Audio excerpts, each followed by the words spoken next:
اعوذ باللہ من الشیطان الرجیم بسم اللہ الرحمن الرحیم اللہم صل علی محمد وعلی محمد قال الامام سید الساجدین زین العابدین علیہ السلام باسوطا لمن غلبت احداثہ علی اشراطہ۔ امام سجاد علیہ السلام فرماتے ہیں مجھے افسوس ہے ان لوگوں پر کہ جن کی اکائیاں دہائیوں پر غالب آ جاتی ہیں۔ کیا مطلب؟ من جاء بالحسنہ فلہ عشر امثالہا۔ قرآن مجید میں ارشاد باری تعالیٰ ہے کہ جو ایک نیکی کرتا ہے اس کو 10 نیکیوں کا ثواب دیا جاتا ہے۔ تو اس کا مطلب یہ ہے کہ انسان اگر ایک نیکی کرے 10 نیکیوں کا ثواب، 10 کرے 100 نیکیوں کا ثواب۔ لیکن امام فرماتے اتنے چانسز ہیں نیکیوں کے اور بخشش کے، لیکن اس کے باوجود بھی انسانوں کے گناہ جو ہیں ان کی نیکیوں سے زیادہ ہوتے ہیں۔ تو سارے ائمہ ہمیں فرماتے ہیں کہ اے مومنو اپنے گناہوں کو کم کرو، جتنا بھی ہو سکتا ہے کم کرو، استغفار کرو، توبہ کرو۔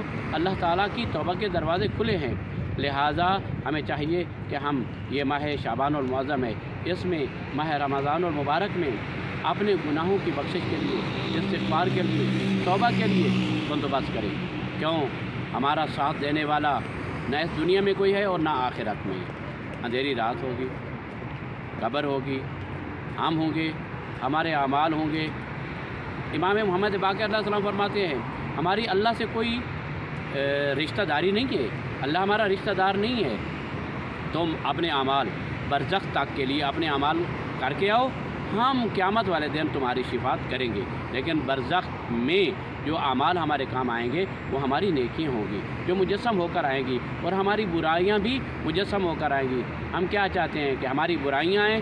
قطعاً نہیں، بلکہ ہم چاہتے ہیں کہ ہماری نیکیاں مجسم ہو کر آئے۔ جس طرح کہ قرآن مجسم ہو کر آئے گا، نماز مجسم ہو کر آئے گی، صلہ رحمی مجسم ہو کر آئے گی، اسی طرح نیکیاں مجسم ہو کر آئیں گی۔ ہمیں چاہیے کہ ہم کوشش کریں اپنی نیکیوں کو بڑھائیں اور اپنے گناہوں کو کم کریں۔ استغفر اللہ من کل ذنب واتوب الیہ، وصلی اللہ علی محمد وآلہ الطیبین الطاہرین المعصومین۔